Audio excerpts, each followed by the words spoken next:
I'm 84, and I've been drawing the same bath every Thursday night for close to 40 years. 3 ingredients: water as hot as I can stand, 20 minutes. Cost me less than $1.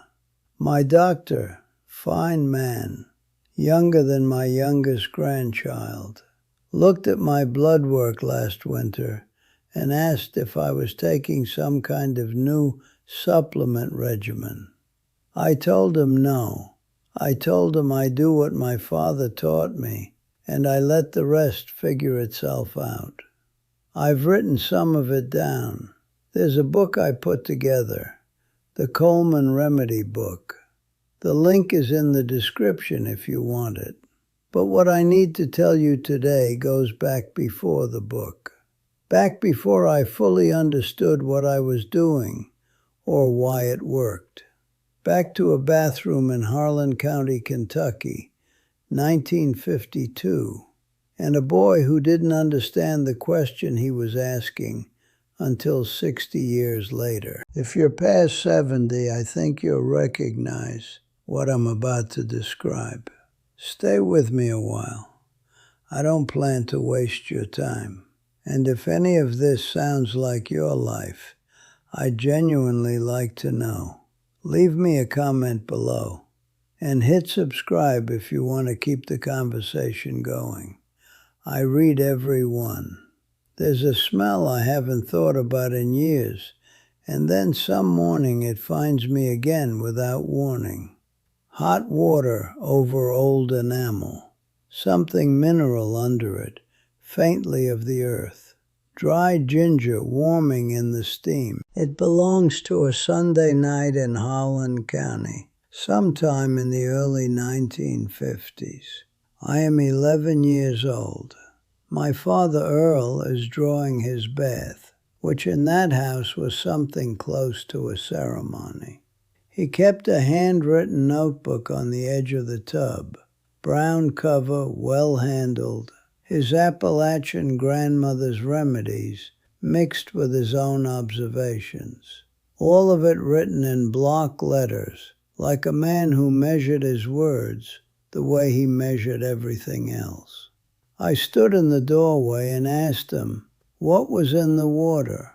It smelled different from regular water, not unpleasant, like something that belonged outside, but had agreed just this once to come in. He told me without looking up. Epsom salt, 2 cups, the kind you could buy at the general store for almost nothing. Half a cup of baking soda. A level teaspoon of dried ginger root, ground fine. He grew the ginger in a clay pot on the kitchen windowsill because the Kentucky winters wouldn't allow for much else outside. He had 3 pots on that sill: ginger, rosemary, and something he called by its Appalachian name that I've never found in any bookstore index, but which his grandmother used for everything, from sore throats to chest colds. Why? I asked. He set the notebook down and looked at me with the patience of a man who has answered foolish questions his whole life and never quite stopped finding them worth answering. The magnesium in that salt goes straight through your skin, he said. Tells your joints to ease up. The ginger gets the blood moving so the magnesium can reach where it needs to go. The baking soda opens things up so the water can get in properly. Your skin is a door, son. Most people treat it like a wall. He paused. Cost me 40 cents. Don't tell the pharmacist. I was 11. I filed it away somewhere between interesting and unimportant, and I left it there for the better part of 4 decades. I became an engineer. I married a nurse named Eleanor. We raised 2 children in Asheville, and I worked 31 years at the TVA, and I took 5-minute showers because there was never time for anything else. The idea of sitting in a tub for 20 minutes on a Thursday night with a handful of minerals seemed like something from another century, which I suppose it was, a slower one that knew certain things the faster one had decided it was too busy to remember. My daddy's Sunday bath ritual seemed, from inside a 40-hour work week with 2 children in the house, about as practical as growing your own wheat. Eleanor used to say I had an engineer's disease. I could solve any structural problem except the one inside my own chest. She never said it unkindly. She said most things without unkindness. Over 54 years, I came to understand that was its own kind of skill, one that can't be taught, only grown, slowly, the way the good things grow. At 70, my hands began to argue with me. Not dramatically, not overnight, but by the end of a morning in the workshop, there was a stiffness in the joints that hadn't been there at 65, and it didn't fully release the way it used to. I mentioned it to Eleanor one evening, and she looked up from her nursing journal with the expression she wore when she had been waiting to say something for some time. "Your body's running low on magnesium," she said. "Most people your age are. After 65, the gut absorbs it less efficiently. You can eat all the almonds and dark greens you want. It's not going to fill the gap the way it used to. The system changes." She went back to her journal. "Your father's bath," she said, to the page she was reading. That was Eleanor's way. She handed you the information and left it on the table, like a letter that would wait until you were ready. I told myself I'd think about it. I went back to the workshop. My hands ached by noon. The over-the-counter pain reliever my doctor recommended did approximately nothing I could measure. 3 weeks on, 3 weeks off, same result. The label had 8 warnings on the back and 1 instruction on the front. I've always been suspicious of that ratio. What the stiffness actually responded to was heat. Long, hot showers on cold mornings.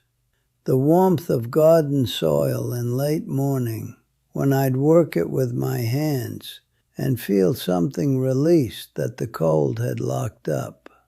The body knows what it needs. It speaks plainly if you're paying attention. Mine was telling me something my father had already written down. I just hadn't gotten around to listening. My neighbor Pete, 73, retired postal worker, a man whose knees have been his primary subject of conversation for the better part of a decade, stopped me at the fence one afternoon and mentioned his wife had him soaking his feet in hot water with Epsom salt every evening. He delivered this information with the full-body resignation of a husband who will try something his wife suggests only after the alternative has become sufficiently bad. "She says it's helping," he said. "Seems like a lot of fuss over a bucket of water." "It probably is helping," I told him. "The magnesium absorbs directly through the skin, in some ways more efficiently than through digestion, because it bypasses the gut entirely and goes straight to the tissue. Baking soda in the water shifts the pH, helps the skin absorb better. Ginger increases circulation, so the mineral reaches the joints." He stared at me. "How do you know that?" "My father wrote it down," I said, "about 70 years ago. I've since put all of it down properly myself.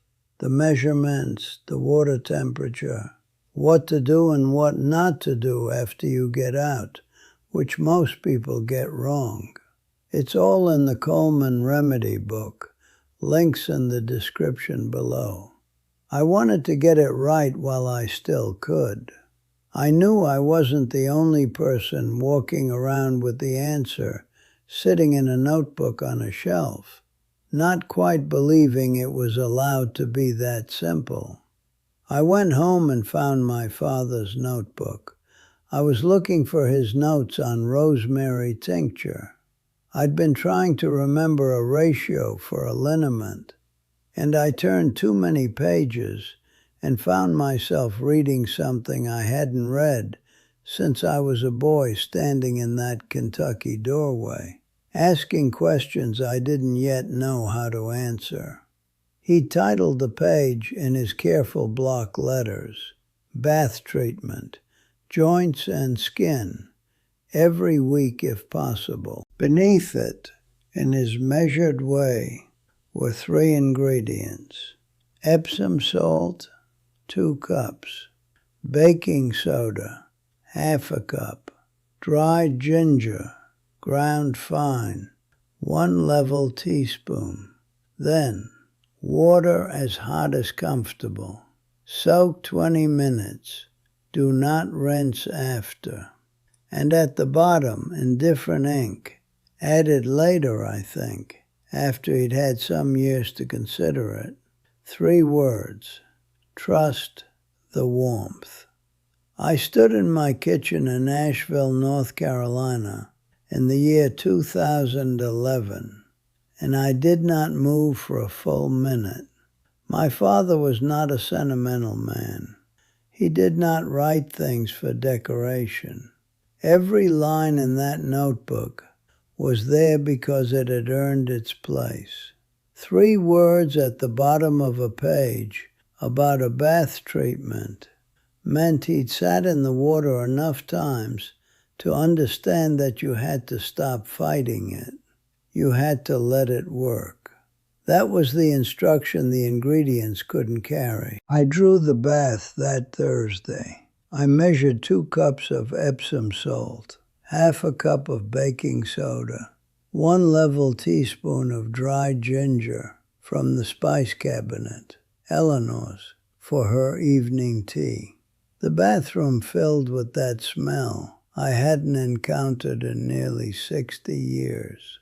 Not perfumed, not sharp, like something mineral and old and faintly of the ground.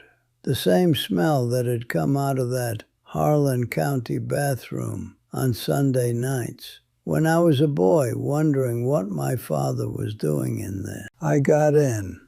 I sat there for 20 minutes and did nothing in particular. I didn't read.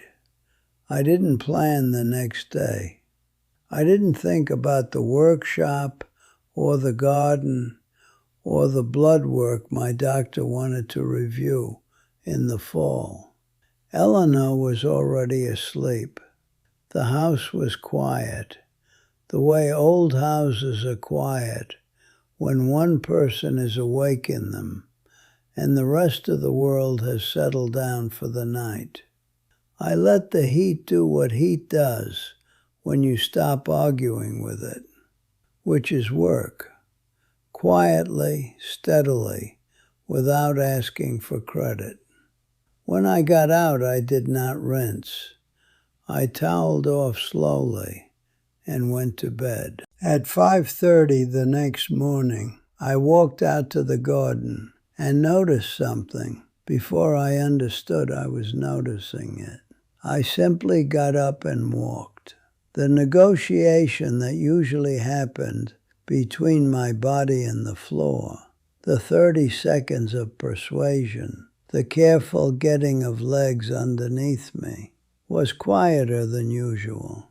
My hands were still my hands at 70, but they were sitting in the background instead of standing in the doorway. I stood at the edge of the garden in the early light and did not make any large conclusions.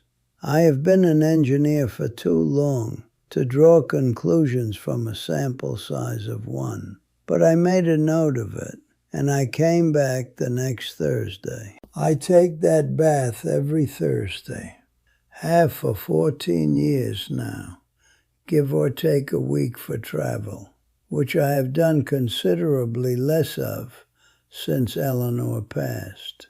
2 cups of Epsom salt, half a cup of baking soda, 1 level teaspoon of dried ginger, water as hot as comfortable, 20 minutes, no rinsing after. That is the whole thing. What happens over time is not dramatic. The real things never are. Dramatic is for advertisements. My sleep is deeper on Thursday nights, has been for years. Magnesium regulates the nervous system, quiets the electrical patterns in the brain that keep older bodies awake at 2 in the morning, asking questions that have no useful answers at 2 in the morning. The skin on my arms is different from what it was a decade ago, less dry. The baking soda shifts the pH of the bath water just enough to help the outer skin do what it is supposed to do, hold moisture, and maintain the barrier that keeps irritants out and keeps what belongs inside. Most people over 70 are spending $15 a month on body lotion. 80 cents of baking soda does a version of the same job, and it does it from the inside out. Nobody's going to sell you that in a bottle. My hands work well enough for the garden and the workshop and this camera. At 84, well enough is considerably better than it sounds. I've been around long enough to know that well enough, maintained without drama, is its own kind of achievement. My doctor continues to find my blood work inconvenient to explain. I've stopped expecting him to. I don't push it. He does good work, and I'm not interested in winning arguments. I'm interested in getting out of bed in the morning without negotiating with my own body. We have found our arrangement. Eleanor passed in October of 2019. Quiet morning. She simply did not wake up the way she had every morning for 54 years. And the house has not been the same kind of quiet since. I took the bath that Thursday. I measured the Epsom salt and the baking soda and the ginger the same way I always do. And I sat in the water, and I thought about her, about the nursing journal she'd left open on the kitchen table, about 40 years of her handing me information she knew I'd need eventually, about all the things she taught me in the way she taught everything, quietly, without announcement, leaving the knowledge on the table and trusting I'd be ready for it when I was ready. She would have said, "Write it down before you can't." So I did. I've written it all down. Everything my father knew, from that handwritten notebook he kept on the edge of the tub. Everything Eleanor taught me from 28 years of nursing. Everything I've worked out on my own since the doctors were finished with me after my heart attack in 2009. I called it the Coleman Remedy Book. It's not a medical textbook. I'm not a doctor, and I have never once pretended to be. I'm just a man who grew up in Kentucky, where there was no money for doctors and no choice but to pay attention, and who married a woman who understood why the old things worked, and who has been putting it all together slowly for 84 years. The link is in the description below. Read it the way you'd read a letter from a neighbor who figured something out and wanted to make sure you had it before he was no longer around to tell you. Don't look for a prescription. Look for company. My father used to say, the most expensive cure is the one somebody sells you. I have been thinking about that sentence for 70 years. I think he was right. I think he wrote it down so I could keep thinking about it after he was gone, which is what the good sentences do. Write that down and share it with someone who needs it.